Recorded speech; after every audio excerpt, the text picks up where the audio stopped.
Every book I pulled from the shelf had already been opened to the page I needed. I want to be careful about how I tell this, because I know how it sounds. I was a graduate student at the time, finishing my thesis on archival memory and institutional history. I spent most of my evenings in the university library's third floor, the older section, where the lighting was warm and the shelves smelled like something between cedar and slow decay. I liked it there. It felt productive. I had been working on this particular chapter for about 3 weeks when I first noticed it. I reached for a volume on the history of public record keeping, something dense and not widely read, and when I opened it, my fingers landed directly on the passage I had been searching for. I remember thinking it was good luck. I set a sticky note at the page and moved on. The second time it happened, I told myself I had visited the book before and simply forgotten. Graduate students get like that, running on coffee and diminished sleep, repeating small tasks without registering them. The third time, I started paying closer attention. Over the following 2 weeks, I kept a list. Every book I consulted on that floor had been opened, very recently, to a page directly relevant to my thesis. Not a chapter. A page. Sometimes a specific paragraph. The spines were cracked precisely where I needed them. The pages had that faint warmth that paper holds when it has just been handled. I brought this up, as casually as I could, to one of the reference librarians. She told me that section of the third floor had been closed for maintenance the previous month and had only just reopened. No patrons had been up there in over 6 weeks. I want to be honest about what followed, because the easy explanation would be that I had been sleepwalking, or that I had visited those books in a dissociative state and had no memory of doing so. I did consider that. I considered it seriously. But then, I found the one that didn't fit. A slim volume on archival suppression, published in 1961, that had nothing to do with my thesis topic. It had been opened and left on one of the reading tables while I was sitting 30 feet away. I had not touched it. I had not left my chair. And the page it was opened contained, in faded pencil in the margin, 7 words in handwriting I did not recognize. The words were, "She is looking in the wrong place. I have my thesis. I finished it. I graduated. I have not gone back to that floor. And I have not been able to convince myself that the handwriting was old." The next story comes from someone who thought they were alone. I had worked the closing shift at that branch for 2 years before the night I stopped feeling safe there. The library closed at 8 on weeknights. My job was to walk the floor at 7:45, let any remaining patrons know we were closing, and then do a final sweep before locking up. It was routine. It was boring mostly.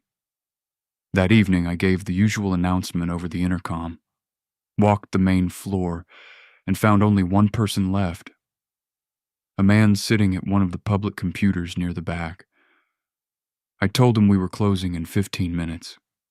He nodded without looking up. I remember thinking he seemed completely ordinary. Slightly older than me, maybe mid-40s, gray jacket, nothing that would catch your attention. I went to the back office to finish the closing paperwork. At 8:10, I did my final sweep. The man was gone. The front door was locked from the inside, which is standard.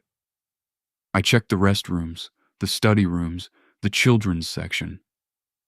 Everything was empty. I turned off the lights section by section as I went. I was almost at the front when I heard, very clearly, a chair move in the periodicals room.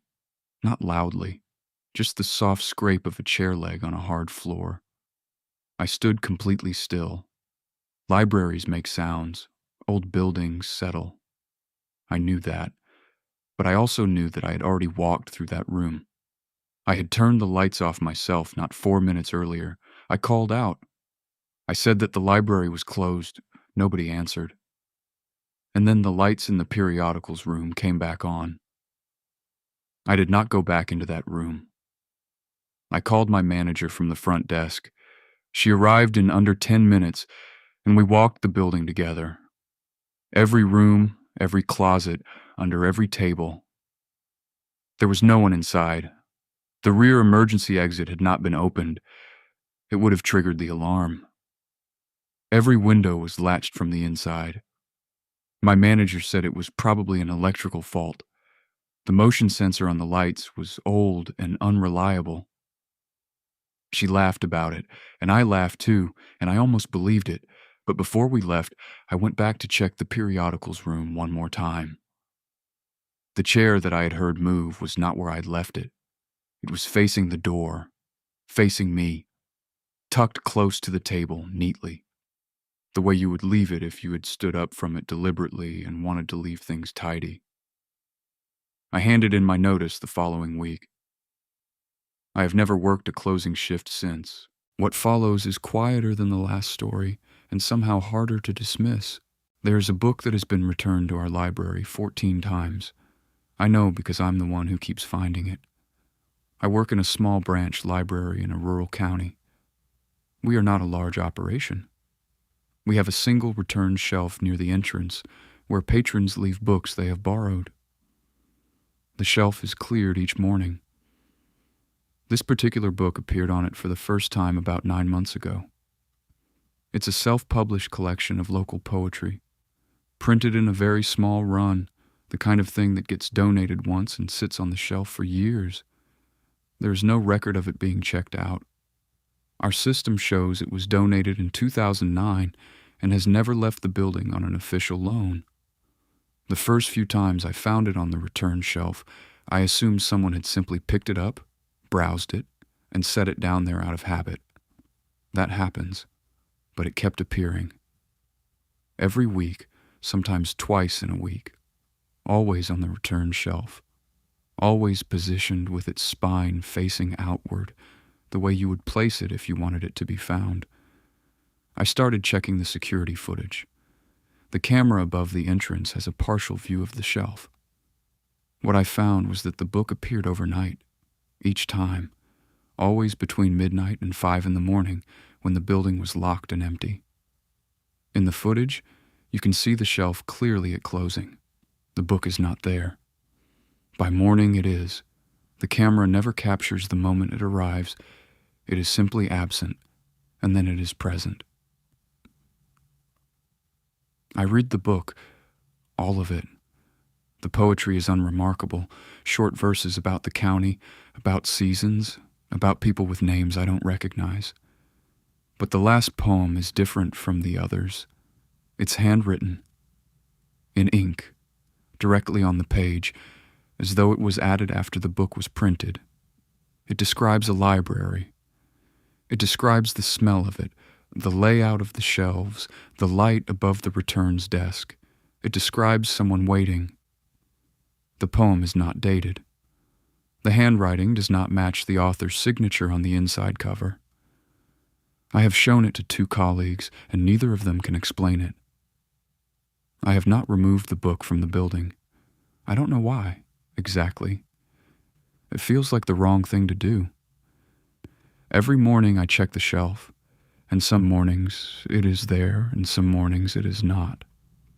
And I have started to notice that on the mornings it is not there.